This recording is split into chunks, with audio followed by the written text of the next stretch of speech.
राम राम, जय श्री राम। बाबा सादगी चैनल पर आप सभी मित्रों का हार्दिक अभिनंदन है। आज मैं हूँ दिल्ली के रामलीला ग्राउंड में, जो कि ऐतिहासिक है। और आज यहाँ पर है वन रैंक वन पेंशन के लिए एक आयोजन किया गया है, जिसमें श्री अन्ना हजारे भी आने वाले हैं।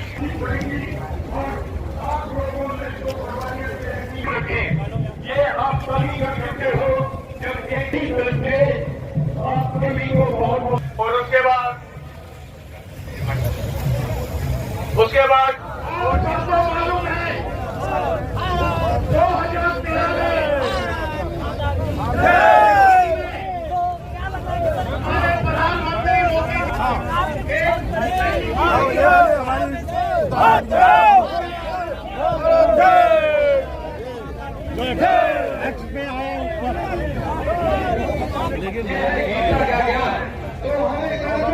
मेरे कुमाऊं रेजिमेंट के नौजवान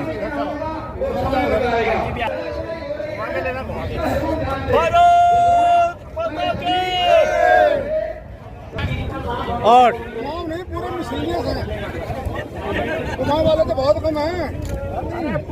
तो मेरे साथ दोनों हाथ उठाकर मुट्ठी बंद करके एक बार नारा लगाइए, भारत माता की।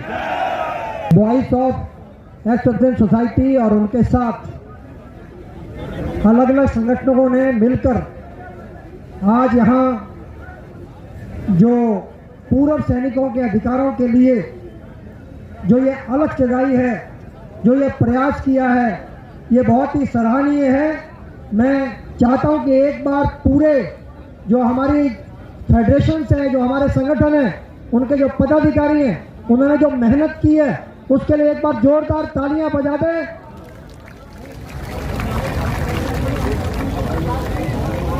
मैं उन सबका इस मंच से अभिनंदन करता हूं कि एक प्रयास जो उन्होंने शुरू किया था और अलग अलग स्तर पर जो हमारे लोग अलग अलग संस्थाएं बनाकर संघर्ष कर रहे थे, आज उनको एक साझा मंच देकर यहाँ रामलीला मैदान में आप आए हैं और अपने अधिकारों के लिए संघर्ष कर रहे हैं। और मैं समझता हूँ, हम सब जानते हैं, हमारा इतिहास इस बात का साक्षी है, सगच्छवम सबध्वम सावो मनासी जानतम देवा भागम यथा पूर्वे सज्जना नाम उपासते। ये हमारा मंत्र है। साथ चलेंगे, साथ मिलकर संघर्ष करेंगे, साथ मिलकर आगे बढ़ेंगे तो हमेशा लक्ष्य को प्राप्त करेंगे। ऐसा ही हमारे पूर्वजों ने हमको सिखाया है। तो यहाँ हम मिलकर संघर्ष कर रहे हैं, एक सूत्र में बने हैं, साथ मिलकर चल रहे हैं। सहनावतु सहना वनक्तु सह वीर्यम कर्मवहि तेजस्विनाम बधितमस्तु मां विद्विषाभ है। ये मंत्र को सार्थक करते हुए हम साथ मिलकर आज आगे बढ़ रहे हैं। और अगर हम साथ मिलकर आगे बढ़ेंगे तो दुनिया की कोई ताकत हमको सफलता प्राप्त करने से रोक सकती नहीं है, कोई ताकत हमको रोक नहीं सकती है।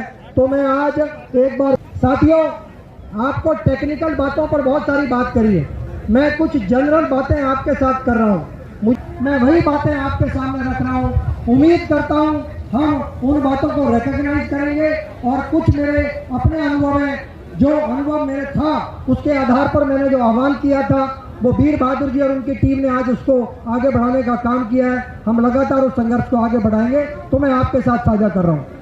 साथियों, हमारी जो सरकारें हैं, क्योंकि हमारी सरकारों ने जो पूर्व सैनिकों के विषय थे, जो पूर्व सैनिकों के वेलफेयर से जुड़े हुए विषय थे, या हमारे सैनिकों से जुड़े हुए जो विषय थे, जो देशीय जवानों से जुड़े हुए विषय थे, वो कहीं ना कहीं सरकारों ने कुछ लोगों के ऊपर भरोसा करके, कुछ अधिकारियों के ऊपर भरोसा करके वो उनके हाथ में छोड़ दिए थे। और हम सब के बारे में, हमारे वेलफेयर के बारे में, हमारी चाहे वो पेंशन हो, चाहे वो तनख्वाह हो, सैलरी हो, उन सब के बारे में निर्णय लेने वाले कुछ चुनिंदा लोग थे जिन पर सरकारों ने भरोसा किया। लेकिन मैं इस मंच से बड़ा दुख के साथ कह रहा हूं कि उन सब ने अपनी जिम्मेदारी का निर्वहन ईमानदारी के साथ नहीं किया और समय के साथ विकृतियां आती गई, विसंगतियां आती गई और हमारे सैनिकों के साथ कहीं ना कहीं भेदभाव हुआ, जिसके कारण आज हमारे पूर्व सैनिकों को संघर्ष करना पड़ रहा है, अपने अधिकारों के लिए लड़ना पड़ रहा है। ये उन लोगों की कमजोरी है जिन पर सरकार ने भरोसा किया था, जिन पर सरकार ने जिम्मेदारी दी थी। मैं यहाँ देख रहा हूँ, अगर हम 2006 से पहले की बात करेंगे तो साथियों 2006 से पहले जो हमारी डिसेबिलिटी पेंशन थी उसको, और 2006 के बाद की अगर डिसेबिलिटी पेंशन को आप देखें तो आज हमारा एक सैनिक जो डिसेबल हो जाता है वो कहीं ना कहीं अपने सम्मानजनक जीवन के लिए आज उसके साथ कहीं ना कहीं भेदभाव हुआ है, उसके साथ कहीं ना कहीं धोखा हुआ है। तो वो धोखा जो है किस प्रकार 2006 के बाद लगातार वो दायरा बढ़ता गया, गैप बढ़ता गया, और आज हमारे जो डिसेबल्ड सैनिक हैं वो कहीं ना कहीं संघर्ष कर रहे हैं। ऐसे ही हमारे सैनिकों की विधवाएं हैं, जो विधवा पेंशन थी उसके अंदर भी कहीं ना कहीं लगातार गैप बढ़ता गया, और आज इतना अंतर हो गया है कि आज हमारी विधवा बहन को जो है वो संघर्ष करने के लिए, वो जीवन यापन करने के लिए, सम्मानजनक जीवन जीने के लिए भी संघर्ष करना पड़ रहा है। और आज मैं देख रहा हूँ कुछ बहनें यहाँ पर जो है उस संघर्ष का हिस्सा बनकर हमारे बीच में आई हैं।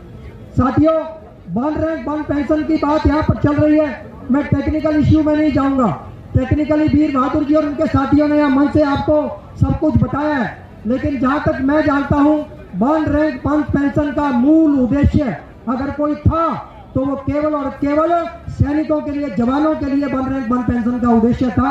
उनका भला सरकार करना चाहती थी, उनके लिए वन रैंक वन पेंशन लाए थे।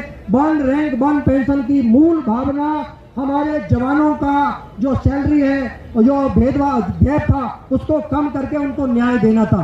लेकिन मुझे बड़ा दुख है, वन रैंक वन पेंशन पर मैं इतना ही कहूंगा कि जिन लोगों के लिए वन रैंक वन पेंशन लाई गई थी कहीं ना कहीं उनको भेदभाव, उनको फायदा ना मिलकर ये चंद लोगों को इसका फायदा मिला, जिसके कारण आज हमको यहाँ संघर्ष करना पड़ रहा है। मैं ग्रुप एक्स के देख रहा था, डिप्लोमा और नॉन डिप्लोमा होल्डर जो है उनके बीच में किस प्रकार गैप पैदा किया गया। साथियों, एक और बहुत बड़ी बात जो मैंने महसूस करी वो दुनिया के अंदर डेप्राइव्ड क्लास के लिए, वंचित वर्ग के लिए, कमजोर लोगों के लिए रिजर्वेशन होती है, लेकिन भारतीय सेना एकमात्र ऐसा उदाहरण है दुनिया के अंदर जहां पर एलाइट क्लास को रिजर्वेशन दिया गया है। जो रिजर्वेशन हमारे जवानों को मिलनी चाहिए थी, उनको आगे भविष्य में जो 15 साल में, 20 साल में नौकरी करके रिटायर हो जाता है यंग जवानी में, 30 साल की उम्र में, 35 साल की उम्र में, 40 साल की उम्र में, उसको कहीं ना कहीं इसका फायदा मिलना चाहिए था। लेकिन आज इसका फायदा कुछ और लोग ले जा रहे हैं, और जिन लोगों के लिए होनी चाहिए थी ये रिजर्वेशन उनको फायदा ना पहुंचाकर कुछ चंद लोगों को कर रही है। भारत सरकार में जब हमने बातचीत प्रारंभ करी तो हमको ये ध्यान में आया साथियों कि सरकार के अंदर तो इस बात की जानकारी नहीं है कि सेवानिवृत्ति के बाद, रिटायर होने के बाद जो सुविधाएं मिलती हैं उसके साथ उसमें बहुत बड़ा भेदभाव सैनिकों के साथ हो रहा है। चाहे वो CSD के इश्यू हो, चाहे वो हेल्थ केयर स्वास्थ्य सुविधाओं की बात हो, चाहे वो सैनिक गेस्ट हाउसेज की बात हो, चाहे वो रीसेटलमेंट की बात हो, इन सभी में कहीं ना कहीं या कोई अन्य सुविधा हो, उनके अंदर कहीं ना कहीं जो है हमारे लोगों को डिप्राइव किया गया है, उनके साथ भेदभाव हुआ है, उनके साथ जो है वो रिटायरमेंट के बाद उनको जो सम्मान का दर्जा मिलना चाहिए था, समानता का भाव मिलना चाहिए था, वो नहीं मिल रहा है। साथियों, मैं हूँ किस प्रकार सेना के अंदर बहुत सारे लोग सेवा प्रथा और जाति प्रथा जिसके खिलाफ इस देश में संघर्ष किया है, और कहीं ना कहीं हमारे देश के लोग ये महसूस करते थे कि जाति प्रथा से भेदभाव से, क्षेत्रवाद से देश जो है पीछे हो रहा है, उसमें विकास की गति को कहीं ना कहीं उसके कारण जो है वो नुकसान होता है। लेकिन आज हम सेना में देख रहे हैं कि यहाँ वर्ग भेद हो रहा है और देशीय जवानों के साथ भेदभाव किया जा रहा है। और मैं ज़्यादा न कहते हुए मैंने एक और इश्यू जो मेरे ध्यान में आया, प्रमोशन वाला। वन रैंक वन पेंशन के अलावा आज देश के किसी भी सेक्शन में आप चले जाइए, मैं सिविल में देखता हूँ, मैं चाहे उसको पैरामिलिट्री में देखता हूँ, चाहे पुलिस में देखता हूँ, एक जवान भर्ती होकर अधिकारी बन सकता है, लेकिन सेना के अंदर कहीं ना कहीं उसको डिप्राइव किया गया है। और जो सैनिकों को अफसर बनने का जो मौका मिलना चाहिए वो कहीं ना कहीं नहीं है। और आज मैं अलग अलग मंचों पर सरकार के अंदर सुनता हूँ कि अधिकारियों की कमी है। मैं समझता हूँ अगर अधिकारी हमारे सैनिकों को अगर प्रमोशन दिया जाए तो अधिकारियों की इस कमी को भी दूर किया जा सकता है। और हमें यह भी पता है कि अधिकारियों की कमी कृत्रिम है, इसको क्रिएट किया गया है। अधिकारियों की कमी नहीं है, बल्कि जैसे जो सार्जेंट हवलदार का काम था आज अधिकारी कर रहे हैं, और कहीं ना कहीं उनके काम को छीन कर जो है वो एस्टेब्लिशमेंट को बढ़ाकर सरकार के ऊपर जो है वो वार्डन किया गया है। जो सैलरी वार्डन बजट है उसको कहीं ना कहीं बढ़ाया गया है, और अपनी सैलरी बजट को एडजस्ट करने के लिए हमारे सैनिकों के साथ और जवानों के साथ जो है उनका हक काट कर जो है वो यहाँ पर दिया गया है साथियों। इसलिए मैं यहाँ से केवल इतना ही कहना चाहता हूँ, इन सारी समस्याओं का हल जो मुझे चर्चा करते हुए समझ में आया वो मैं आपके सामने रख रहा हूँ। इन सारी समस्याओं का हल जो मुझे लगता है वो केवल एक ही एक है, और जो इसका कारण है वो हमारी समझ में आ गया है कि सैनिकों के बारे में जो भी निर्णय लिए जाते हैं, जिस भी मंच पर लिए जाते हैं, चाहे वो वर्किंग सैनिकों के हों, चाहे वो रिटायर्ड सैनिकों के हों, उन सब के बारे में जहां जिस प्लेटफॉर्म पर निर्णय लिया जाता है, वहां पर उनका रिप्रेजेंटेशन जो है वो शून्य है, उनका प्रतिनिधित्व नहीं है। और जब वहां पर चर्चा होती है तो क्योंकि हमारी समस्याओं को, हमारी बात को रखने वाला कोई नहीं होता है साथियों। मैं सिविल सोसाइटी में देखता हूं कि किस प्रकार संसद और विधानसभा के अंदर इस बात पर जोर दिया जाता है कि आदिवासी, दलित, हमारे पिछड़े वर्ग के जो लोग हैं, उनका संसद और विधानसभा में प्रतिनिधित्व चाहिए, ताकि वो अपने वर्गों की समस्याओं को उस मंच पर रख सकें और उसको हल कर सकें। तो मैं समझता हूं सेना के अंदर भी आज जो पूर्व सैनिक और हमारे जो वर्किंग सैनिक हैं, उनकी समस्याओं को हल करना है तो उनको उचित प्रतिनिधित्व वहां पर देना पड़ेगा। और उनके लिए जो निर्णय लिए जाते हैं, उनके अंदर उनकी हिस्सेदारी होनी चाहिए, उनको भी अपनी बात रखने का पूरा मौका होना चाहिए। ये मौका कहीं ना कहीं यहाँ पर नहीं दिया जाता है। और मैं समझता हूँ अगर भारत सरकार ये महसूस करती है, ये देश का पॉलिटिकल लीडरशिप ये महसूस करती है कि अगर भेदभाव दूर करने के लिए अलग अलग वर्गों का प्रतिनिधित्व संसद और विधानसभा में होना चाहिए, तो मैं समझता हूँ पूर्व सैनिकों को भी संसद और विधानसभा के अंदर जो है उचित प्रतिनिधित्व मिलना चाहिए। वो अगर मिलेगा तो निश्चित तौर पर जो है वो बात होगी। साथियों, मैं अंत में इतना ही कहते हुए कि हमारी सरकार ने जो है, मैं वीर बहादुर जी और उन लोगों के साथ जब संपर्क में आया तो उन्होंने सरकार और उसके बीच में कहीं ना कहीं जो है मुझे कड़ी बनाने का काम किया, मुझसे कुछ बातें शेयर करी। हम लगभग 3 दौर की बातचीत डिफेंस सेक्रेटरी के साथ, हमारे रक्षा मंत्री जी के निर्देश पर सरकार के साथ 3 दौर की हमारी बातचीत चर्चा हो चुकी है। जैसे मैंने आपको ये सारे विषय बताए, इन सारे विषयों पर जब चर्चा हुई तो पहली बार मुझे आभास हुआ कि सरकार के अंदर निर्णय लेने वाले लोगों को इन सब बातों की बहुत जानकारी नहीं थी।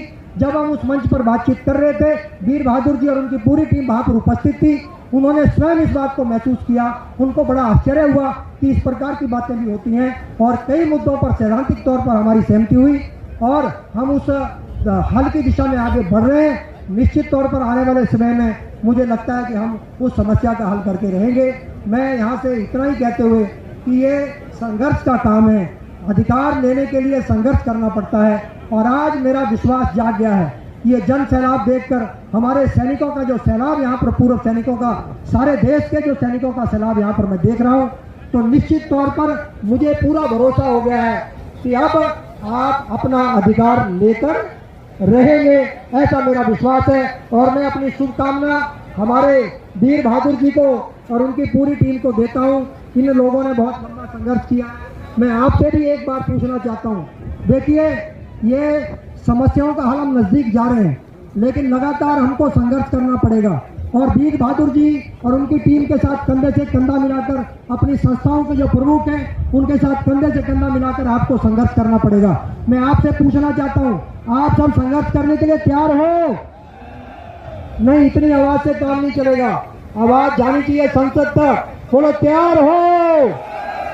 तैयार हो तो मेरे साथ नारा लगाओ, पूरा एकता, पूर्णिक एकता, पूर्व सैनिक एकता। आवाज दो, हम एक हैं, आवाज दो।